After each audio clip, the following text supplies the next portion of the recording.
Boa tarde, pessoal. Obrigado pela presença de todos. Está passando a licença de presença. Só para dizer que a gente se preocupa muito com qual é o dia, né, da física e da matemática. Isso na verdade não me interessa. Me interessa que vocês tragam dúvidas honestas para a gente discutir. Colegas de manhã que me avisaram, ela estava com um livro de 9º ano e tinha uma questãozinha ali que tem tudo a ver com a matéria que nós estamos aprendendo no 1º ano do ensino médio. Mostrando então que essas ideias, teoricamente, né, eram para ter sido trabalhadas já no fundamental, pela primeira vez, para dar uma introduçãozinha. No 1º ano do ensino médio já é a segunda vez que o cara está vendo aquilo, teoricamente. Aí no 1º ano do ensino médio.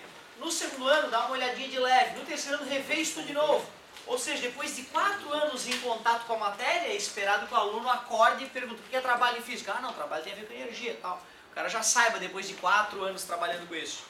Olha só então como é que se introduziu a questão lá no ensino fundamental ainda. Um martelo exerce uma força de 1000 newtons sobre um prego, fazendo-o avançar 1 centímetro no interior da madeira. Aí tem o desenhozinho do carinha martelando lá. E tu vê, ele não só comentou, como ele já escreveu. Já está escrito no próprio desenho. F é 1000 newtons, delta S, que é o deslocamento, 1 centímetro. Enquanto no livro tinha lá, trabalho é força vezes delta S vezes o cosseno do ângulo. E é provável, inclusive, que no ensino fundamental não tivesse o cosseno. É muito provável que no livro o professor ainda não tivesse introduzido a ideia do cosseno. Então olha só como é que era a forma do trabalho, provavelmente, introduzido no livro. Então era mais light, não falava da decomposição do vetor ainda. Qual é o trabalho? Vamos ver. O trabalho é igual força, 1000 newtons, vezes deslocamento, 1 centímetro. Ah, não, mas centímetro não, é metro que a gente usa. Então eu vou dividir por 100, vai dar 0,01 metro. Então agora sim, 0,01 metro. O trabalho é igual 1, 2, 3, 10 Newton metro, que a gente chama, vou homenagear o grande Joule, o Joule, 10 joules. Outra, ó, o que é mais legal ainda, além de me trazer uma questão extra, já fiquei orgulhoso de trazer, né, ir atrás de um livro tal, e procurar a coisa. Só falta trazer a tentativa. Aí é um monstro, porque dava de tentar, né, porque a gente viu em sala de aula. Então é isso que é importante, certo? Além de ir atrás, tentar. Porque é aí que teu cérebro faz sinapse, quando tu faz o esforço. Por que a maioria vai mal em exatas? Porque nunca exercita em casa. Quem exercita um pouquinho começa a gostar e fica razoável. Quem faz um monte fica um monstro. Fica um monstro da matemática. Adorei a pergunta, começamos bem com física, hein? Tinha uma outra já aqui, mano. Ali quando é Newton, sempre a relação tem que ser em metro, daí. Não é que assim, tu tem o direito de calcular trabalho em newton centímetro. Certo? Só que como só tu vai fazer isso, tu vai ter um pouco de dificuldade de se comunicar com o resto do mundo. Tá entendendo? Então os cientistas combinaram, olha, vamos fazer um sistema internacional de unidades. Usando o metro então sempre. Para poder chamar de joule. Senão eu não poderia chamar de joule, tá? Se eu fizesse em centímetro, daria 1000 newton centímetro. Beleza? Até daria para dar uma pontuaçãozinha. Né? Mas o certo é sempre se preocupar com o sistema internacional. Não, daí no caso seria joule. Exatamente, foi isso. Ele daria 1000 newton centímetro. Sim, mas não tem outro nome? Não. Nem joule para Newton. Mas, se tu ficar famoso, a gente pode passar a chamar de Tiagos. Reis. Sabe? Beleza? Não, mas entendeu o que eu quero dizer? A tua pergunta foi perfeita, tá, garoto? E podia ter um nome. Às vezes a unidade de energia do Centro Internacional não é boa, não é agradável. Aí a gente homenageia alguém criando uma outra unidade. Tipo, a gente brincou antes da prova de milímetro, aí ia para micrômetro, certo? Nanômetro, femtômetro. Só que na hora que a gente vai trabalhar com átomo, o ideal seria 10 na menos 10 metro. E não tem, ou é nanômetro que é 10 na menos 9, ou é picômetro que é 10 na menos 12, perdão, esqueci do pico. Aí um cara chegou, não, mas eu quero é 10 na menos 10. Ah, então eu vou chamar de angstrom. Sacou? Então angstrom é uma unidade fora dos padrões do sistema decimal, tu vê? Né? Fora dos nomes clássicos dos prefixos gregos usados. Pode acontecer sim, cara, a tua ideia foi legal. Mas nesse caso não tem nenhum nome especial. Mas não seria um absurdo o aluno escrever 1000 newton centímetro. O professor até não poderia dar desconto se ele não tivesse obrigado o cara a usar o sistema internacional. Aí eu teria que baixar a cabeça e falar, tá certo. É isso aí, adorei a discussãozinha, uma questão mais tranquilinha, mas a discussão já me deu uma melhoradinha na questão. Questão 8, né?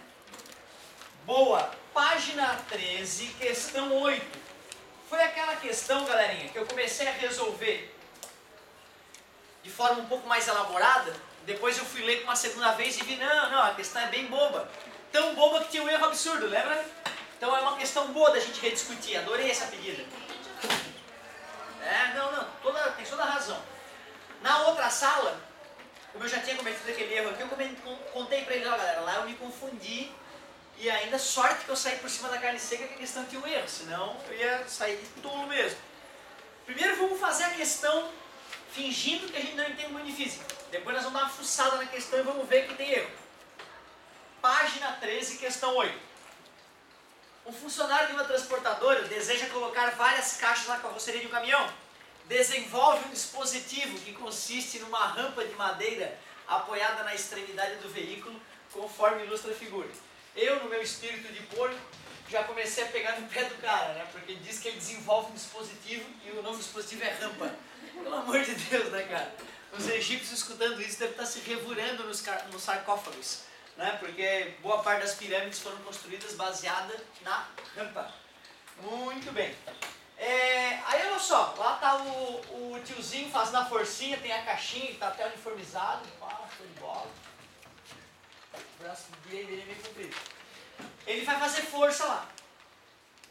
A altura da carroceria em relação ao solo é 1 metro. Ele está dizendo que isso aqui é 1 metro, então. Aí isso aqui já não está no desenho. E o funcionário aplica a cada caixa uma força constante de 60 newtons. Está dizendo que o carinha faz uma força de 60 newtons em cada caixa. Se considerarmos que cada caixa tem massa igual a 30 kg,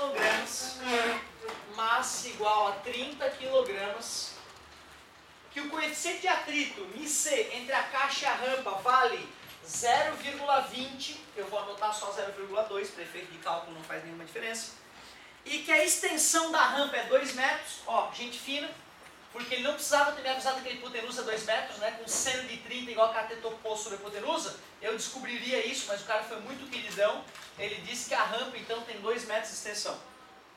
Pergunta-se, use G igual a 10 metros por segundo ao quadrado.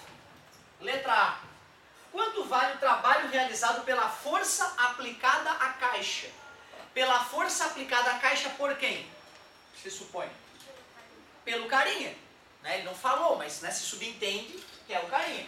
Como é que se calcula o trabalho de uma força? Trabalho é força vezes distância vezes cosseno do ângulo. A força que o carinha faz? 60 vezes a distância que o carinha vai empurrar. 2, numa questão mais elaborada, ele não falaria esse 2. Tu teria que achar esse 2 pelo seno de 30, que é cateto oposto sobre a hipotenusa. Cosseno, qual é o ângulo entre a força e o deslocamento da caixa? 0, parabéns, porque ó, o ΔS vai ser sobre a rampa. E a força que ele faz também é no ângulo da rampa. Beleza? Então o ângulo é 0 entre esses vetores. E o cosseno de 0, 1, vai ser 1. Logo o trabalho vai ser 2 vezes 60, 120. Então tu vê, se a gente for fazer a questão sem fuçar muito, olha que bonitinha a questão, que tranquilinha. Que questão legalzinha, que honesta, né? Pô, que questão realista, dá até vontade de dizer. Letra B. Quanto vale o trabalho realizado pela força de atrito? Se eu quiser calcular o trabalho da força de atrito, no lugar da F eu vou botar a FAT. E o que vai acontecer com o ângulo, meus queridos? Parabéns, garoto. Enquanto a rampa vai para cima, né, a força de atrito é contrária, beleza? Vai dar 130 graus. Para agilizar a nossa vida, cosseno de 180. Putz, mas eu não tenho a FAT. Fica calmo, vai lá no formulário, vai ter FAT igual a μ vezes a normal. O cara falou μ 0,2 e a normal? Na horizontal tem que estar correto. Na horizontal, sem ninguém empurrar, sem ninguém erguer. Parabéns, garoto. Ninja é igual ao PY. Então a normal é igual ao PY no plano inclinado. Isso é uma regra geral infalível. Não, pode ter um agente externo espremendo a caixa ainda mais contra o plano, né? Seria o PY mais essa força. Pode ter alguém querendo erguer a caixa do plano. Seria o PY menos essa força. Aí sim, né, a regra ficou um pouco mais geral agora. Quem é normal PY? Como é que calcula PY? Já que o ângulo que o plano faz com o horizontal está sempre entre P e PY, é com o ângulo PY, né? Certo? Cosseno então. Cosseno de 30. PY é igual. Se a caixa tinha 30 quilos, qual é o peso? Obrigado, 300. Hoje no nervosismo do trabalho, alguns alunos esqueceram desse pequeno detalhe. Cosseno de 30... Raiz de 3 sobre 2, logo o PY deu 150 raiz de 3 newtons. Para calcular a normal é o PY, logo a normal é o próprio PY, 150 raiz de 3. Logo a força de atrito, que é contrária ao deslizamento da caixa, portanto, nesse caso, ao movimento, certo? 30 raiz de 30 newtons. Cortei o zero com a casa após a vírgula. 2 vezes 15 na matemática profunda 30, o raiz de 3 sem pendurado. 30 raiz de 3 vezes qual o deslocamento da caixa? 2 metros é ao longo da rampa e qual é o ângulo? Cosseno do ângulo, na verdade, né? Menos 1, o valor que eu forneço, deu menos 60 raiz de 3 joules. Um aluno mais criterioso, professor, quanto é isso, por favor? Eu retucaria te vira, porque vocês já aprenderam que raiz de 3 se o cara é muito exigente, se ele é queridão, ele bota 1.7. Eu sou chato, quero ser o melhor, ele bota 1.73. Vai ficar 17.3 vezes 6, né? Certo? Ou 173 vezes 6. 18 vai 1, 42, 43.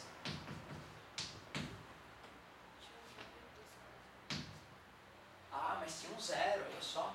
Tinha esse zero e 2 casas após a vírgula. 103 faz sentido? É, né? Um pouco mais que 60, né? 103,8 joules aproximadamente. Eu responderia assim mesmo, ó, menos 60 raiz de 3. Tá ótimo. Já teria que ter aproximadamente, né? É verdade. Muitíssimo obrigado. Então tu vê, a questão era isso. Porém, quando eu fui resolver a primeira vez com vocês, eu todo feliz, era uma manhã, uma bela manhã para aprender física. Eu li bem rapidamente, já visualizei a solução na minha cabeça. Quando começa a fazer muita questão, o teu cérebro automaticamente faz isso, né? Tu vai lendo no cérebro e já vai te falando, ó, vai ter que fazer isso, vai ter que fazer aquilo. No começo não é quase inconsciente, no começo tem que ir forçando, porque eu tenho que fazer mesmo, dar aquela travada. Aí tu, não, calma. Primeiro fazer diagrama do corpo livre, vou decompor o peso, né? Pro cara que está acostumadão a fazer questão, o cérebro já vai...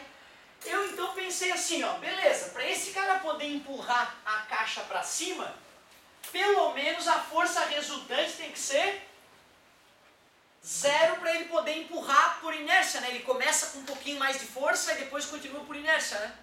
Ou seja, eu pensei comigo, esse cara pelo menos tem que vencer o PX da caixa, né? Concorda comigo?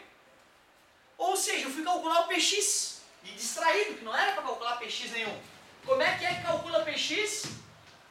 Se PY é P vezes cosseno, PX é P vezes o peso das caixas eram 300. E o seno de 30? Olha quanto é que é o PX, ou seja, olha quanto é que é a força paralela ao plano, plano abaixo. 150. Eu te pergunto, como é que esse cabeça de bagre conseguiu botar as caixas para cima do caminhão fazendo 60? Uma questão absurda. Concorda comigo? Tu vê, não vamos culpar o autor é doutor, ele manja muito mais de física do que eu. Certo? A aula dele deve humilhar a minha aula. Não é essa a questão. A questão é que na pressa de a gente fazer muita questão, às vezes, eu cansei de fazer isso na minha vida. Tu faz uma questão que se o aluno for fuçar, ele vê que não faz sentido. Ah, anula, professor. Também não é para tanto, entendeu? Porque se o aluno levanta essa questão na aula, eu mesmo já falo, galera, ó, a questão tem um erro, mas eu só quero que vocês calculem o trabalho, ignorem o erro da questão, vamos tocar a vida para frente. Resumindo, se o cara faz 60 e a caixa tem um PX para baixo, a resultante é para baixo, né? Resultante para baixo de quanto? 90, concorda comigo? 90 em 30 kg dá 3 metros por segundo ao quadrado. Se o cara tentasse empurrar ela com 60, a caixa ia descer aceleradamente, esmagando o cara com 3 metros por segundo ao quadrado. Imagina a indenização que a transportadora ia pagar para a família do cara. Pro resto da vida ele tem que pagar o salário do cara para a família, certo? Claro, para a questão ficar boa, vamos trocar os 60 por 180. Show, né? Ou até 150, aí vai por inércia, digamos assim, né? Então o único errinho da questão, se o cara tivesse olhado isso, na próxima talvez, né? A galera dá uma reclamadinha lá na editora, a galera troca esse númerozinho, já fica uma questão sem erro, né? Sem erro físico. Então valeu a pena a gente ter comentado de novo. Era uma questão bobinha, mas tinha um errinho. No vestibular, o que eu faço, professor? Se for discursiva, comenta tudo. Mostra o erro, calcula o erro. Puf. Certo? Eles vão te pontuar. Bonitaço. Outra. Tu pode dar uma de João sem braço, fingir que não tem erro para resolver de acordo com os moldes, né? Mas vai que se a questão fosse discursiva, ela queria justamente que tu descobrisse o erro e comentasse, entendeu? Então, valeria mais tu mostrar que tu manja de física. Agora, é uma questão, é um ABCD. Não tem o gabarito correto, que tu saberia que a caixa, na verdade, nem subiria. Certo? O funcionário não conseguirá erguer as caixas. Pronto, letra, né, tal. Não tem. Aí tu dá uma de João sem braço e faz normal. Depois, se tu te achar prejudicado com isso, aí tu pode entrar com recurso, né, e tentando anular a questão. Beleza, galera? Mas adorei a pedida. Não, exatamente, né? Mas eu quero te dizer o seguinte, aconteceu, eu também digo isso, que na UFSC esse ano, não foi ano passado, eu fiz uma questão que tinha um erro absurdo. Um erro absurdo.